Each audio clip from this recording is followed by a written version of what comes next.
ওই শব্দটা বেমানান। এখন ডিজিটাল যুগ, সব তো ডিজিটাল।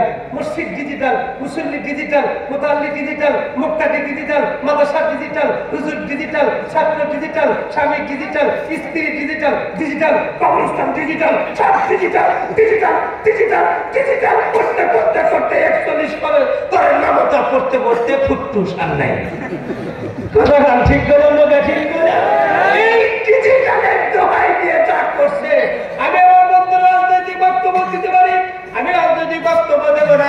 চলুন যাই আমার বন্ধুরা, লম্বা কথা আমি আপনাদের কাছ থেকে বলতে চাই না। এই ডিজিটাল যুগ আমার বন্ধুরের সই কথাটা মেলান, সেই জন্য বন্ধুরে ফ্রেন্ড দুই প্রকার, বয়ফ্রেন্ড গার্লফ্রেন্ড।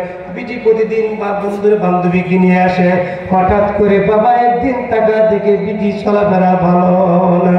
আমার বন্ধুরে বাবা রাত্রিতে বিটির ঘরের দিকে টাকা দেখে বিটি আমার ঘরের মধ্যে ট্রান্সজেন্ডার, যাকে বলা হয় সমকামিতা প্রতিষ্ঠাতা করতেছেন।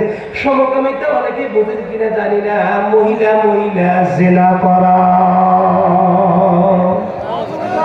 বাবা সকালবেলা পিটি দেখলো, মানে আমি তোকে নিয়ে অনেক স্বপ্নে দেখছি মা।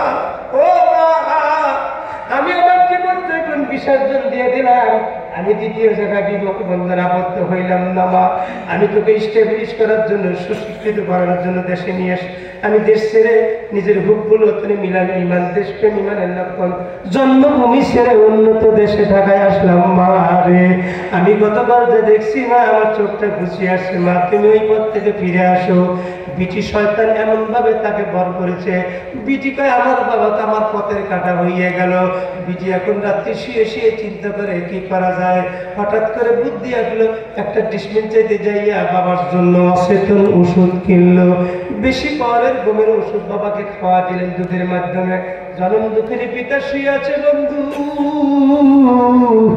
মামার বাড়ির গল্প, মায়ের কাছে আপনাদের সাভারের ইতিহাস। আল্লাহর বন্দি বিবি বাবাকে হত্যা করলো, শুধু হত্যাই করে খেলত না, আমার বন্ধুর ফেসবুক লাইভ চালু কইরা ধারালো চাকু দিয়া আমার বন্ধুর জন্মদাতার বুকের মধ্যে কসকস করে ছুরি মারে, মিদি মিদি আসে লাইভ করে। জগৎবাসী তার পৃথিবীর মানুষ দেখে, আমার আব্বার দিকে কুদৃষ্টি দেয়, আমার আব্বা আমার সঙ্গে রেপ করেছে। আমি বাবাকে জন্মের মতো শিক্ষা দিয়ে দিলাম। আমরা হুজুগে বাঙালি, কোনো জিনিস আমরা তাকিদ করি না, তাকিদ ছাড়া আমরা বন্ধু লাফাইতে শুরু করছিলাম।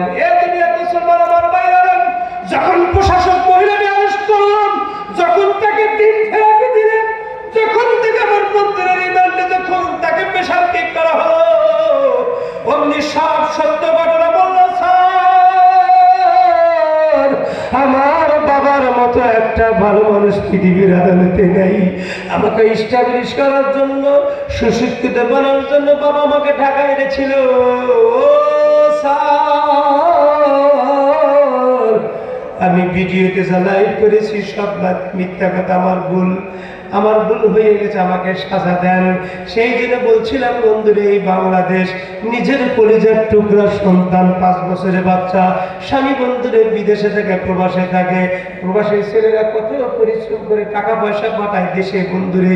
ওই মহিলারা টাকা পয়সা লইয়া মার্কেট গরম করতেছেন, বোটানিক্যাল গার্ডেন যা গরম করতেছেন। ছোট্ট বাচ্চার সামনে বন্ধুর সাথে পরকীয়া করছে, বাচ্চা দেখছে, ওই পরকীয়া বন্ধুকে লইয়া নিজের কলিজার টুকরা 5 বছরের শিশু বাচ্চাকে গলা টিপে হত্যা করে ডিপ ফ্রিজের মধ্যে বন্ধুরে প্যাকেট করছে বাংলার জমিনে।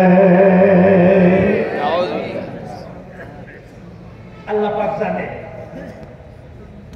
যে পৃথিবী কিয়ামতের আগে এর চাইতে মারাত্মক ঘটনা হবে। সেই জন্য আল্লাহ পাক আজ থেকে 1500 বছর পূর্বে ঈসা পয়গম্বর থেকে নিয়ে আখিরি পয়গম্বর পর্যন্ত দূরত্ব ছিল 500 বছর। 500 বছরের মধ্যে কোন নবী পয়গম্বর আসে নাই। সেই 500 বছরের মধ্যে কোন রাহাবার না থাকার কারণে সারা পৃথিবী অন্ধকারে ডুবে গিয়েছিলেন। সেই অন্ধকারকে দূর করার জন্য আল্লাহ পাক পবিত্র কোরআন নবীদের কাছে পাঠিয়ে দিলেন।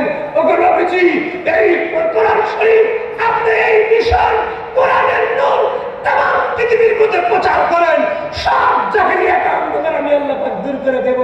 আপনার পয়গম্বর দূর করে দিয়ে ওই আরাফার ময়দানে আলিয়াউমা আকমালতু লাকুম দীনাকুম এই কোরআন শরীফের আয়াত পড়া সুস্থ সাহাবায়ে কেরামকে শোনা দিলেন।